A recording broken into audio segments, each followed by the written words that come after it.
Ces derniers temps, l'extrême confrontation entre la Chine et le Japon continue de se poursuivre. La Chine a menacé de décapiter le premier ministre japonais.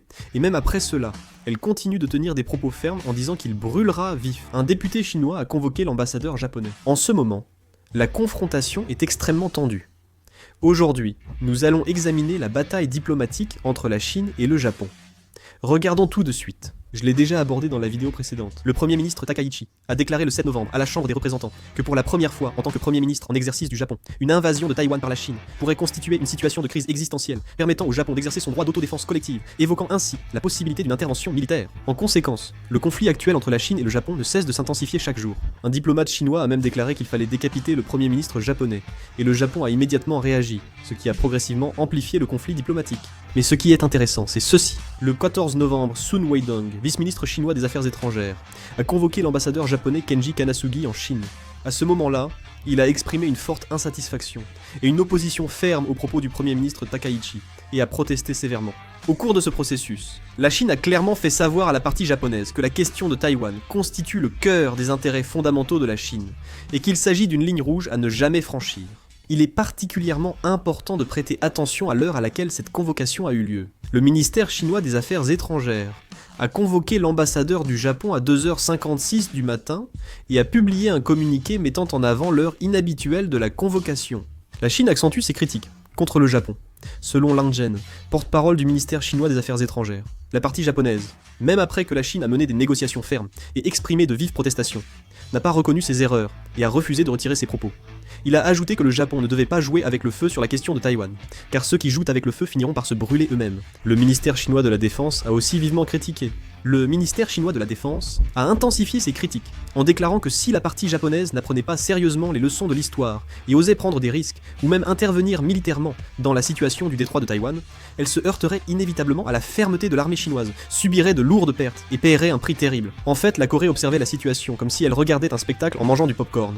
Mais soudain, il semble que les répercussions atteignent aussi la Corée. L'ambassadeur de Chine en Corée, Dai Bing, a mis en garde contre les discussions entre la Corée et les États-Unis concernant l'introduction de sous-marins nucléaires, exhortant à traiter la question avec prudence. Lors d'une conférence à l'ambassade de Chine en Corée, l'ambassadeur Dai Bing a indiqué que la situation dans la péninsule coréenne reste sensible et a appelé à la prudence sur les sous-marins nucléaires. L'ambassadeur de Chine, Dai Bing, a affirmé que si les États-Unis intervenaient en Corée lors d'une crise à Taïwan, la Chine exprimerait de vives préoccupations. Il a averti la Corée, espérant qu'elle n'attisera pas la question de Taïwan. L'ambassadeur de Chine en Corée, Dai Bing, s'est dit très mécontent des manifestations anti-chinoises dans le pays. La Chine a nié toute nuisance envers la Corée et a demandé l'arrêt des manifestations anti-chinoises. Dans le même temps, la Chine a également laissé entendre qu'elle surveillait de près les mouvements du monde politique sud-coréen. Pendant ce temps, la Chine a récemment annoncé des mesures proches d'une interdiction de voyager au Japon. Officiellement, c'est une recommandation de ne pas voyager. Mais connaissant le style diplomatique chinois, ce message ressemble plus à une déclaration politique qu'à un avertissement. Le gouvernement chinois limite rarement directement les voyages de ses citoyens à l'étranger. Cette mesure montre clairement la volonté de ne plus considérer le Japon comme un pays sûr. Le 15 novembre, l'ambassade de Chine a publié une annonce inhabituelle sur son compte WeChat officiel. Le ministère chinois des Affaires étrangères et l'ambassade ont conjointement averti directement de faire preuve d'une extrême prudence lors de tout voyage prochain au Japon.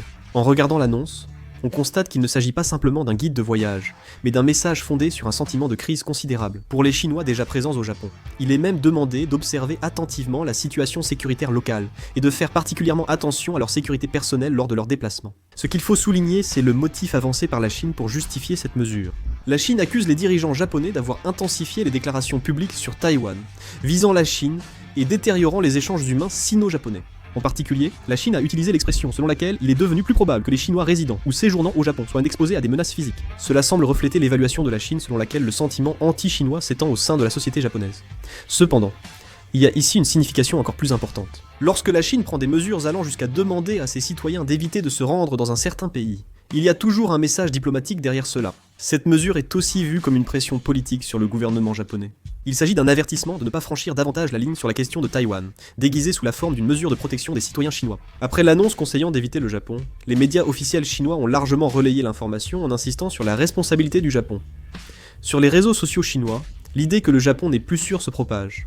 Des analystes chinois pensent que cette mesure pourrait instaurer une tension durable dans les relations diplomatiques sino-japonaises, au-delà d'une simple recommandation temporaire. En effet, lorsque la Chine renforce l'alerte de voyage envers un pays spécifique, les échanges économiques, culturels et touristiques avec ce pays diminuent brusquement.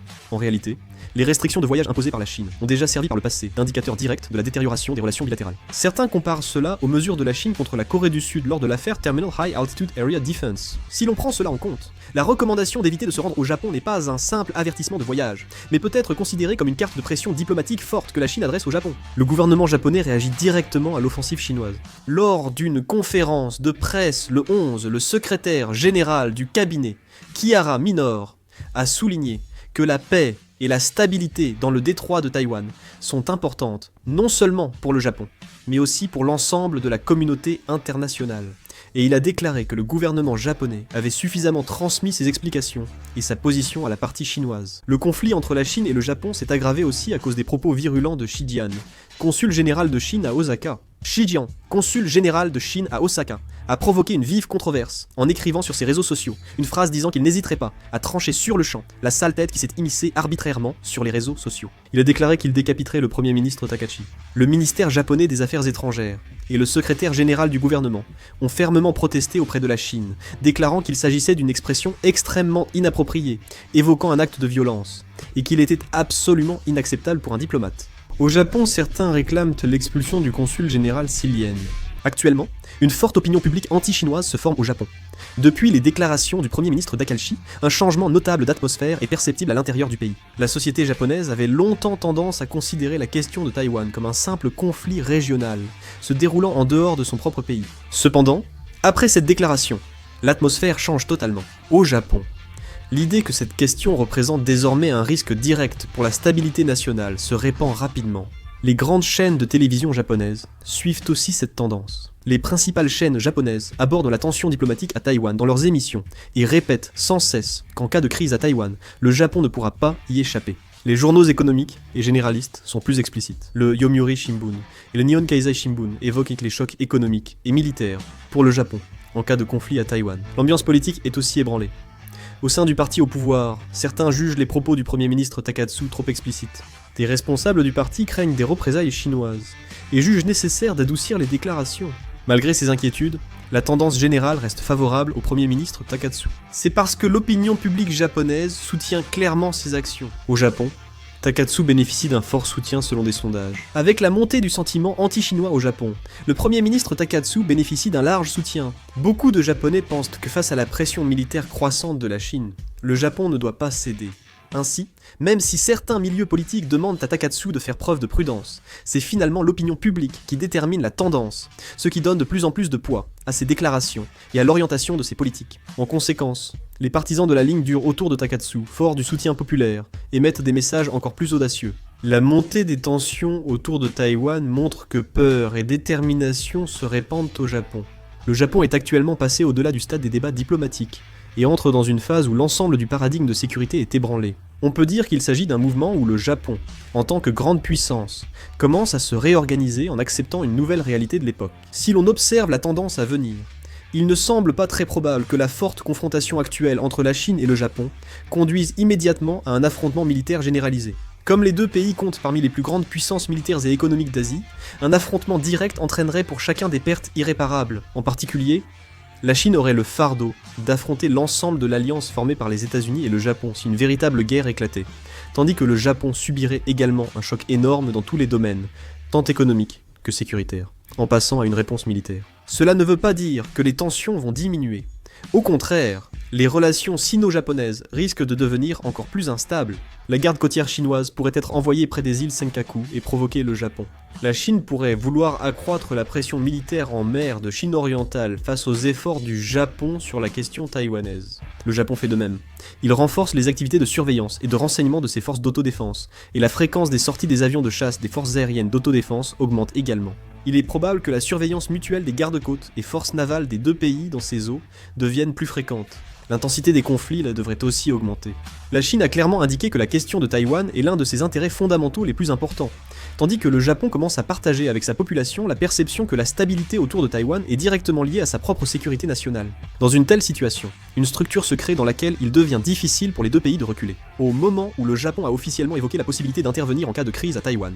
Ce conflit a changé de nature, passant d'une lutte diplomatique à court terme à une confrontation structurelle. Dans cette dynamique, la possibilité que le Japon passe à une phase de renforcement militaire sérieux est également fortement évoquée. Le Japon augmente son budget de défense et renforce rapidement ses capacités en missiles et en systèmes de défense. Les sondages montrent une tendance à la hausse du soutien à l'amélioration de la puissance militaire du Japon. Plus les tensions avec la Chine s'aggravent, plus il est probable que le Japon pousse à renforcer ses alliances et à améliorer les capacités opérationnelles de ses forces d'autodéfense. La Chine dit que la militarisation du Japon aggrave la course aux armements en Asie du Nord-Est et continuera d'exercer des pressions. En particulier, si le Japon s'aligne davantage sur les États-Unis concernant la question de Taïwan, la réaction diplomatique de la Chine pourrait devenir encore plus forte qu'elle ne l'est actuellement. Au final, même si les relations sino-japonaises ne débouchent pas sur une guerre, il est très probable qu'elles se traduisent par une confrontation diplomatique et militaire centrée sur les îles Senkaku, une intensification des accusations mutuelles, une aggravation des conflits en matière de sécurité maritime, un renforcement de la guerre de l'opinion publique et une répétition des affrontements diplomatiques. En un mot, il est probable que les relations sino-japonaises resteront à un niveau de tension élevé à l'avenir, ce qui risque de déstabiliser l'ensemble de l'environnement sécuritaire en Asie de l'Est. Que pensez-vous de la confrontation extrême entre la Chine et le Japon? Partagez votre avis en commentaire. C'est tout pour cette vidéo, merci beaucoup.